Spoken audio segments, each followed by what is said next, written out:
Mississippi State fell to the Texas A&M Aggies 38-13. Find out what adjustments they'll need to make before heading to LSU next weekend. The Mississippi State Bulldogs are looking for their 15th straight non-conference win today. If the Bulldogs beat the Blue Raiders, this streak will be the second longest in school history, right behind the 18-game winning streak from 1941 to 1947. Which side would you say you like more? Would you like being more on the field, or is it aspects of both? I like both aspects. You know, you on the sideline when you're not playing, you're allowed to watch, and you don't have to worry about messing up or anything. But when you're playing, you're on the field, you're able to make plays and help the team out. So there's good to both sides. I think everybody would like to know this. How has your game day preparation changed now since you're not on the field anymore? You know, I still feel the same way before the game and during the game. I still have butterflies, and I still feel like I'm playing. I just know that I'm not, so it's not as worrisome, I guess. Your quarterback, Chris Relf, kind of struggled a little bit in the first half. Learned under you. Do you have any tips for him in the second half? I just do what he does best, run the football, you know, and don't make big mistakes. I think he's done a good job of not making any big mistakes. As long as we keep doing what we're supposed to do, we'll be okay. What is your favorite part about being back on campus, coming to the football games, being a spectator? Well, I've only been here once since '03, my last season, and the atmosphere has changed so much since that time. Dan Mullen brings an excitement here with the new scoreboard, the new atmosphere, the junction being changed since I left. The atmosphere is so much more exciting. What's your favorite part, I guess, about the change in atmosphere since you were here? Well, you know, the fans were committed then, but now we've expanded. You know, everything looks so much newer. Everybody's excited, and once you have excitement, you can play in somebody's backyard. So when you have excitement, it just brings a whole new atmosphere.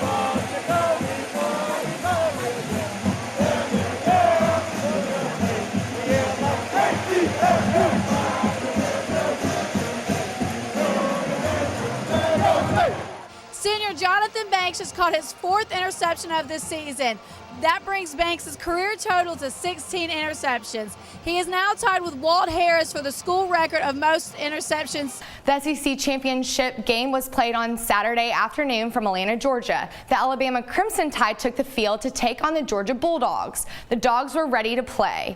Georgia got on the board first on a 19-yard pass reception from Aaron Murray to Jay Rome to give the Georgia lead 7-0. Saturday, November 24th was rivalry day in college football, the day where teams with bad blood for each other go head-to-head. Mississippi State headed up north to Oxford to take on the Rebels in search of their 4th straight Egg Bowl victory, while Ole Miss was looking for their first bowl bid since 2009. The Rebels came out throwing the ball. In the second play of the game, quarterback Bo Wallace hooks up with Jamal Mosley for the 25-yard touchdown. Rebels go up 7-0. Mississippi State responded when Jamion Lewis returned the kickoff 100 yards for the score, tying it up 7-7. Late in the first, Tyler Russell's going to avoid the pressure here, and he's going to find Chad Bumpus wide open in the end zone on the right side of the field for the easy score. It's now 14-7. In the second, after a field goal, Bo Wallace finds Dante Moncrief down the middle of the field. Moncrief, with a great catch, gives the Rebels a 17-14 lead. The Dogs would get a field goal going into halftime. We're going to look at that catch one more time. Just a fabulous catch by Moncrief for the easy score. Again here, Tyler Russell throws, and it's picked off. They're going to take it all the way to the 25, and Wallace is going to find Moncrief again in the end zone.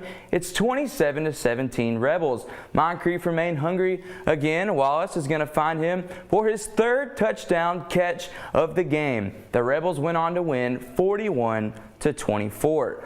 Bo Wallace had a standout game with an Egg Bowl record-setting 294 yards and 5 touchdown passes. 3 of those were to Dante Moncrief. We were saddened to learn last night that MSU quarterback Dak Prescott's mother, Peggy, lost her lengthy battle with cancer. A statement released Monday morning by Dan Mullen states that Dak and his mom shared an extraordinary mother and son relationship. Coach Mullen also said, quote, "We know Dak will carry on her great strength and kindness.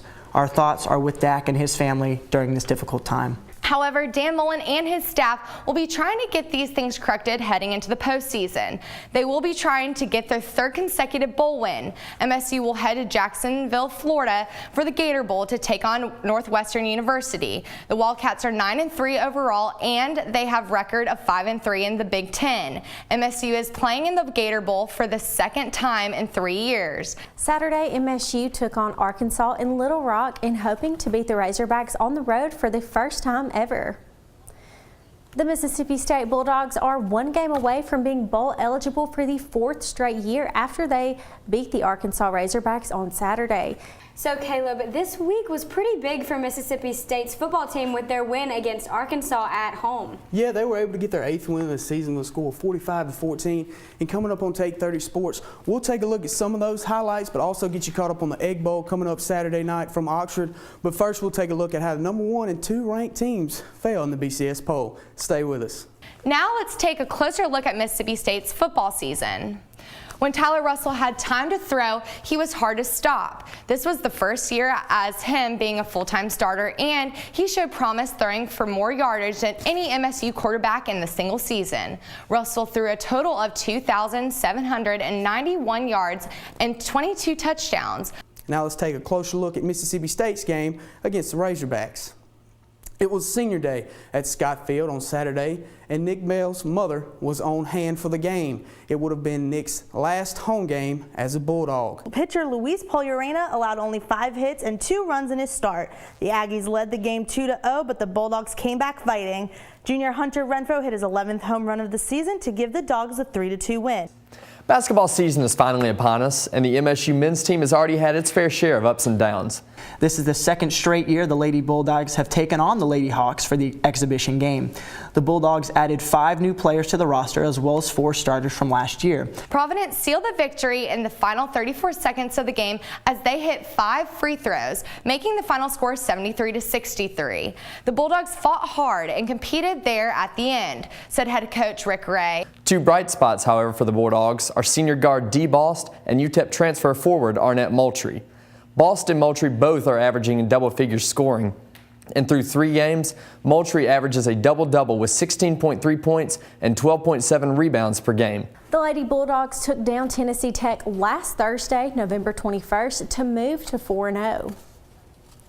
Martha Allwall got her first double-double of the season, putting up 17 points and 10 rebounds. The Mississippi State track and field team had a stellar weekend at the Battle on the Bayou in Baton Rouge. The Dogs picked up 19 top finishes, including a 51.26 win by Nathan Arnett in the 400-meter hurdles.